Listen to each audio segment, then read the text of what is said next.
prove, I think, in the Old Testament, there's a lot of horror, as everybody knows. Enough horror, actually, that some early Christians thought of founding their religion without the Old Testament. Why don't we just start a new one and leave these terrible old books behind? Marcion, among the early Christian theologians, took that view, but they're stuck with it because they have to say that Jesus fulfilled prophecies from the Old Testament. So they have to wrap it around their neck. And as you know, it's full of murder, slaughter, torture, genocide, genital mutilation, massacre, cruelty, and so forth. But there's no hell in the Old Testament. There's no talk about punishing the dead. Not in any canonical, accepted Old Testament book there isn't. When you've been killed and all your people killed with you and your wives and children sold into slavery and your land taken and all of this, the jealous God is done with you. You're not going to suffer anymore. It's not until Jesus says, "Depart from me into eternal fire," that the hideous, really obscene idea that is also adopted very strongly by Islam of torturing the dead forever is introduced. So the New Testament is commonly thought of as meeker and milder than the Old, but it's not.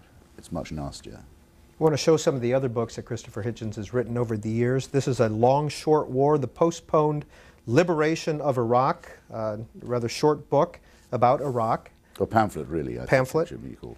The Trial of Henry Kissinger. Do people still want to talk about Henry Kissinger? You seem to. Oh, yes, absolutely they do. Yeah, and they should, because he's still around. I mean, his advice is sometimes sought, we're given to understand, by the administration, which, if it's true, in the case of Iraq, might explain something of how badly things were going. And remember, Paul Bremer, the catastrophic first proconsul of post-liberation Iraq, was a member of Kissinger Associates. And Kissinger himself wrote in the Washington Post an op-ed piece saying you have to be very careful with Iraq because it's a Sunni majority country. That's as much as our great scholarly Secretary of State knew about this rather important state. Well, speaking of... No, it goes on. The malign influence of Henry Kissinger can still be felt all over the place. Speaking of Iraq, the C-SPAN book TV bus travels the country, and it goes to book fairs and bookstores, and oftentimes we ask people if they have a question for our guest. One gentleman that we spoke to had a question for you about Iraq. This is from Garden City, Idaho, right outside of Boise. My question for Mr. Hitchens is, you were a strong supporter of the Iraq War when it began and actually beforehand. Could you maybe tell me how you feel, and if you regret at all, the role you played in getting the support for both President Bush and Tony Blair to do this war?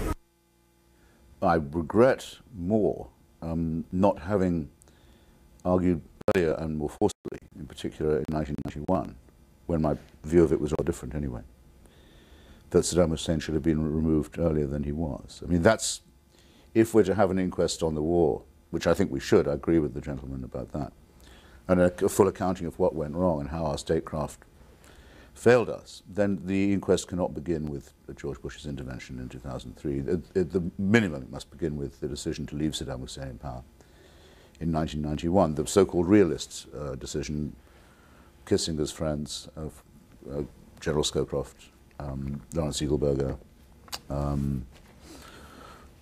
another faction, the president himself, George Bush Sr. and others. I think that was where things went critically wrong. Could have spared Iraqi people 12 years of sanctions and fascism and the degeneration of their society, the consequences of which we now see.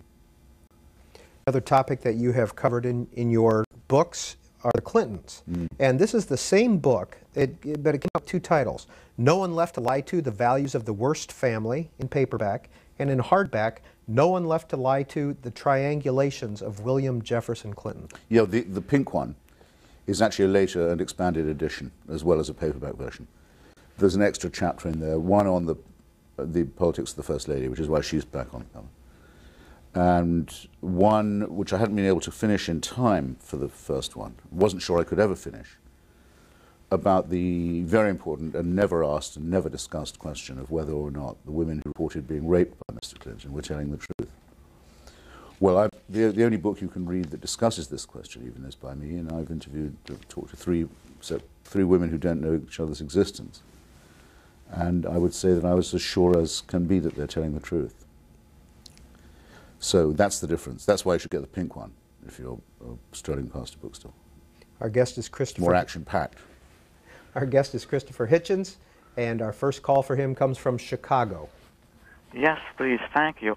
Orwell wrote of thought crimes in 1984, the final movie made by Richard Burton, just as Reagan Bushman rolled out the urine test of the trickle-down economy. Grow your own medical marijuana would bring down pharma prices, just like hemp oil would bring down petrol prices. Similarly for alcohol, is that why hemp, marijuana, and alcohol users have been persecuted throughout the 20th century? Too much of anything is bad. Small doses of narcotics have been used throughout history of medicine.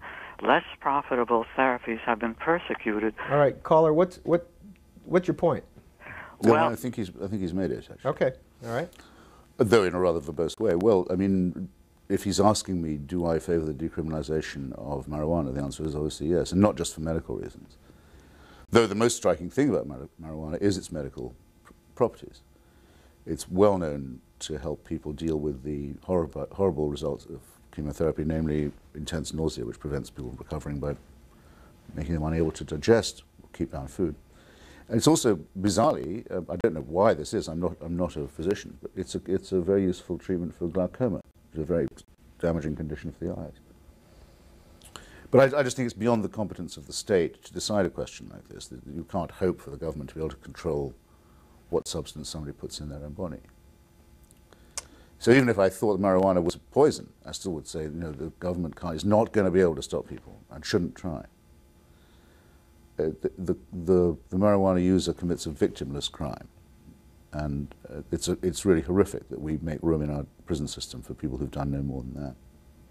I remember being on this show with Brian Lamb one morning with Richard Brookhiser from National Review, who said that he thought it would probably saved him during his own cancer treatment.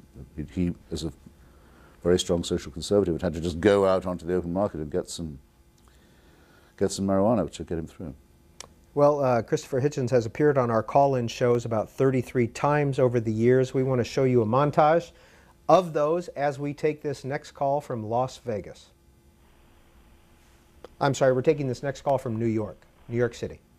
Hello. Hi. Hi. Mr. Hitchens, in Martin Amos's memoir, Experience, he recounts an episode in which the two of you are driving and something happens and there's a laughing fit that's so overwhelming you have to pull over and sort of weep with laughter. Mm-hmm. But he doesn't detail what you guys were laughing at. Do you care to share it at this point? No, I can't. I'd love to. I can't do that. Why? What a disappointment. Well, I don't have Martin's permission. Who is Martin Amos?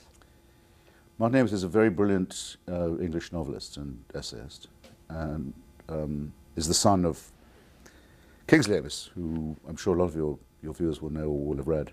Also, isn't printed enough in the United States, but I think almost everyone has heard of Lucky Jim, his great classic comic novel. And Martin is my oldest and dearest friend, and we've been best man at each other's weddings and godfathers to each other's children, and know everything about each other. And I'm afraid it was one of those things that we were laughing about. And I can't do it on a Sunday morning to a family audience anyway. Well, in 1999, this is what Martin Amos had to say about you. Christopher's always taken up unpopular positions. He likes the battle, the argument, the smell of cordite. Well, I don't mind that being said at all. I guess it's probably true. The smell of cordite makes me sound perhaps braver than I am. Well, according to your wife, Carol Blue, there's a whole tough guy, I am violent, I will use violence, I will take some of these people out before I die talk, which is really key to his psychology. I don't care what he says. I think it is partly due with his upbringing. Yes, I remember wishing she hadn't said that to someone who wrote my profile in the New Yorker, because as most people I think anyone who knows me knows, I actually don't talk like that. But I think what she was trying to say, and I'm actually not sure how accurately she was quoted, to be absolutely honest with you. But it is true that coming from a naval and military